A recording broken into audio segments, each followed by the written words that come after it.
Continuamos hoy, amigo oyente, nuestro recorrido por la primera epístola universal del apóstol Pedro, y llegamos al capítulo 2. Comenzando con este capítulo y hasta el capítulo 4 de esta epístola, podríamos darle un título a esta sección como el del sufrimiento y el del sufrimiento de Cristo. Probablemente deberíamos decir el sufrimiento de los santos y el sufrimiento de Cristo, es decir, el sufrimiento de los hijos de Dios. En este capítulo 2 vemos uno de los logros de los sufrimientos de los santos. En primer lugar, él menciona en este capítulo 2 que produce separación. Vamos a ver cuál es la verdadera separación según la Biblia. Siempre existe un peligro cuando uno habla en cuanto a la separación o cuando vive para el Señor. Hay dos puntos de vista extremos y ambos consideramos que están fuera de línea en lo que a la Escritura se refiere. Uno de ellos dice que la naturaleza humana es tal que todo lo que necesita es una nueva dirección. Todo lo que necesita es recibir un propósito nuevo. Y todo lo que necesita es un poquito de reformación. Y hay personas que toman esa posición y dicen que no hay nada malo radicalmente con la naturaleza humana. Por tanto, nosotros no tenemos mucho que hacer. Sencillamente es un pequeño cambio aquí en el carácter humano y en la conducta. Y cuando uno ha hecho eso, que entonces ya ha avanzado mucho. Y uno entonces puede despertar a la persona a una energía maravillosa y a su naturaleza intelectual y moral, y entonces podría progresar mucho. Ese, pues, es un punto de vista. Ahora, eso es lo que quiere decir para algunos el vivir la vida cristiana. Ahora, por otra parte, hay algunos hoy que piensan que el cambio ocurre cuando uno nace de nuevo, cuando sucede aquello que es sobrenatural. Y en eso sí estamos de acuerdo. Pero ahora el vivir la vida cristiana solo parece significar que uno se sienta y no hace nada, y que uno no participa en esto para nada, y que Dios va a hacer todo esto por usted, que uno se puede sentar y llegar a ser una persona muy piadosa. Y hay personas en esa categoría hoy que se sientan al lado del lugar donde ocurren las cosas y se muestran muy santulones. Estas personas parecen no crecer ni desarrollarse nunca. Nunca llegan a ser creyentes normales, completos. Ahora, este pasaje que vamos a considerar hoy nos va a presentar de una manera muy clara que usted y yo, a través del nuevo nacimiento, y de eso hablamos en nuestro programa anterior, renacer no de simiente corruptible, sino de incorruptible, por la palabra de Dios que vive y permanece para siempre. Ahora usted tiene una nueva naturaleza, y usted tiene que vivir esa nueva naturaleza por medio del poder del Espíritu Santo. Usted ha sido llevado ahora a una relación de amor, la cual ya mencionamos anteriormente. Pedro decía, a quien amáis sin haberle visto. Simón Pedro le vio y le amó. Y usted y yo no le hemos visto a él, pero el Espíritu Santo puede hacer que él sea real para nosotros. Y nosotros podemos amarle de esa manera. Estamos seguros que muchos de nuestros oyentes recuerdan cuando nacieron de nuevo y cuán dulce y maravilloso fue ese tiempo en particular. Fue algo realmente hermoso. Ahora, Pablo dijo a los creyentes en Corinto, y ellos habían sido creyentes muy carnales, Pablo les dijo en su segunda epístola a los Corintios, capítulo 11, versículo 2, «Porque os celo con celo de Dios, pues os he desposado con un solo esposo, para presentaros como una virgen pura a Cristo». Ese primer amor, ese amor de la luna de miel, y ahora parece que ya se ha ido. Y eso es lo que Dios le dijo a su pueblo antes de enviarlos a la cautividad a Babilonia. Anda y clama a los oídos de Jerusalén, diciendo, Así dice Jehová, me he acordado de ti, de la fidelidad de tu juventud, del amor de tu desposorio, cuando andabas en pos de mí en el desierto, en tierra no sembrada.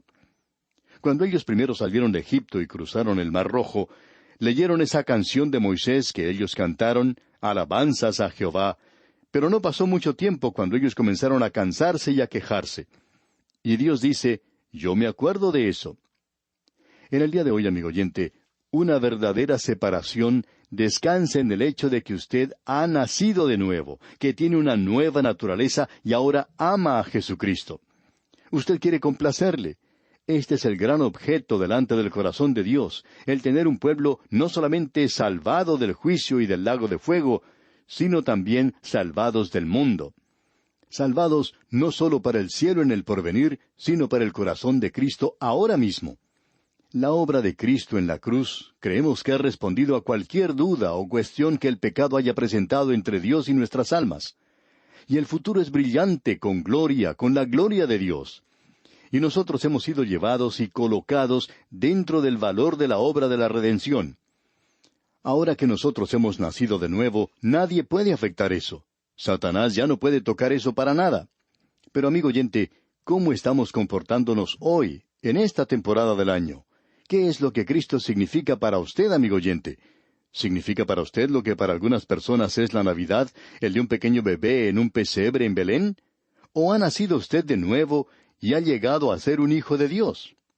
Simón Pedro va a comenzar con esta parte hablando en cuanto a la separación, y vamos a hablar en cuanto a otro niño, y ese pequeño niño va a ser usted y voy a ser yo. Comencemos, pues, leyendo los primeros 2 versículos de este capítulo 2 de la primera epístola del apóstol Pedro. Desechando, pues, toda malicia, todo engaño, hipocresía, envidias y todas las detracciones, desead como niños recién nacidos la leche espiritual no adulterada, para que por ella crezcáis para salvación. Esto es algo muy importante. Aquí tenemos algo que usted y yo debemos hacer. Hay ciertas cosas que debemos dejar de lado. En realidad, Pablo, escribiendo a los Efesios, habla en cuanto a quitarse ese vestido viejo y ponerse uno nuevo. Y también en su primera epístola a los Corintios, capítulo 5, versículos 7 al 8, dice, «Limpiaos pues de la vieja levadura, para que seáis nueva masa, sin levadura como sois, porque nuestra Pascua, que es Cristo, ya fue santificada por nosotros». Así que celebremos la fiesta no con la vieja levadura, ni con la levadura de malicia y de maldad, sino con panes sin levadura, de sinceridad y de verdad. Usted sabe, amigo oyente, que los israelitas celebraban la Pascua y luego tenían la fiesta de los panes sin levadura. Él no vino y comió el pan con levadura. Él no continuó viviendo de la misma manera en que vivía antes. Él se está alimentando en un lugar diferente. Ahora es una clase diferente de pan, y Él está creciendo por eso. Ahora se nos dice que cuando nosotros venimos a Cristo, debemos librarnos de la vieja levadura que está en nuestra vida. Es decir, que nosotros nunca llegaremos a ser perfectos si siempre tenemos esa vieja naturaleza. Y aquí leemos, desechando pues toda malicia. Ahora pues, ¿qué es malicia? La mejor definición que hemos encontrado para esto es enojo congelado. Indica el tener un espíritu que no quiere perdonar. ¿Está guardando usted un resentimiento, amigo oyente? ¿Está sintiendo encono en su corazón contra algún pariente suyo? Bueno, amigo oyente, usted puede hablar mucho en cuanto a su amor por Jesucristo. Usted puede hablar mucho en cuanto a que ha nacido de nuevo. Pero nadie que esté a su lado va a poder distinguir eso si usted está llevando malicia, si usted tiene ese enojo congelado en su corazón. Y luego él habla de todo engaño. Engaño significa aquí que uno tiene un espíritu que usa del ingenio y la astucia para vengarse de alguien o para hacer una impresión en alguien. Usted recuerda lo que Ananías y Zafira hicieron. Ellos eran muy buenos en hacer eso. Esta vieja naturaleza que usted y yo tenemos, amigo oyente, es una naturaleza que si usted la deja que ejerza control, si usted no deja que el Espíritu de Dios le guíe, entonces esa naturaleza es, como dijo el Dr. Lightfoot, esta es una naturaleza viciosa que está inclinada a hacer mal a los demás. Ananías y Zafira son un ejemplo de eso. Ellos eran muy hábiles, trataron de burlarse de la iglesia, pero no pudieron hacer eso con el Espíritu de Dios. Usted, amigo oyente, tiene que desear la leche espiritual no adulterada. De la misma manera que un bebé busca recibir esa leche, un creyente tiene que desear la palabra de Dios. Aún recuerdo cuando mis hijos eran pequeños y todavía se alimentaban con el biberón. Aunque eran muy pequeños, cuando veían ese biberón con su leche, hacían toda clase de movimientos, con las manos, con los pies, movían la boca, en fin, se movían completamente. Estos bebés estaban tratando de agarrar ese biberón que contenía su alimento. Al ver esto pensamos que sería bueno que las congregaciones de las iglesias del día de hoy se mostraran ansiosas por recibir la palabra de Dios de la misma manera. Esa es una prueba verdadera. Amigo oyente, usted nunca va a crecer en la gracia y el conocimiento de Dios, y usted nunca se va a desarrollar como creyente. Siempre será como un niño pequeño, y es maravilloso ser un niño en un tiempo, y debemos recordar que un pequeño niño, un bebé, y un hombre maduro, son ambos seres humanos, pero se encuentran en diferentes estados de crecimiento, en diferentes estados de desarrollo.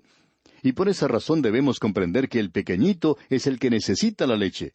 Él quiere crecer para llegar a ser hombre. Ahora, ¿cómo va a crecer usted como creyente?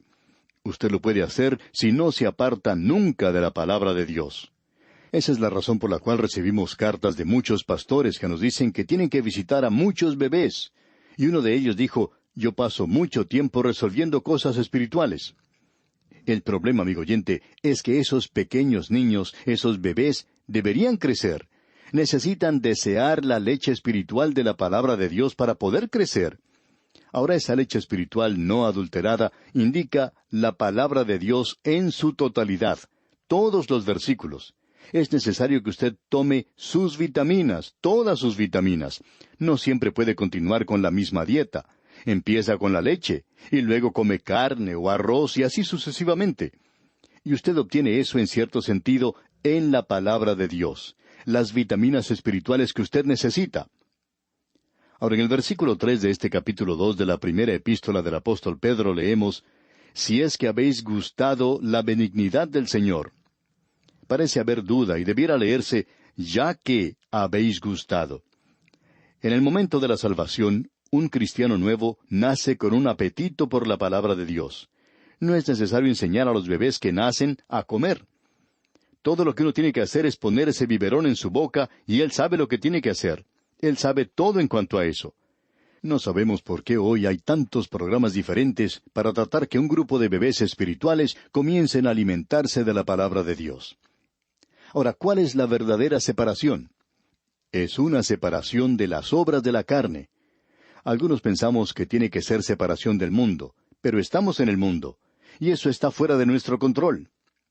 En cierta ocasión un evangelista buscaba un restaurante que no sirviera cerveza. Él no podía comer en uno que sirviera cerveza. Finalmente encontró uno, y luego contrajo una enfermedad por la comida en ese lugar. Bueno, hubiera sido una mejor idea ir a un buen restaurante, donde la comida fuera buena, y no tomar la cerveza. Usted está en el mundo, amigo oyente, y después de todo, la separación no quiere decir que usted no puede ir a un restaurante donde se sirva licor. Eso no quiere decir que usted es una persona separada. ¿Y qué en cuanto a la malicia? ¿Qué podemos decir en cuanto a la hipocresía? ¿En cuanto a la envidia?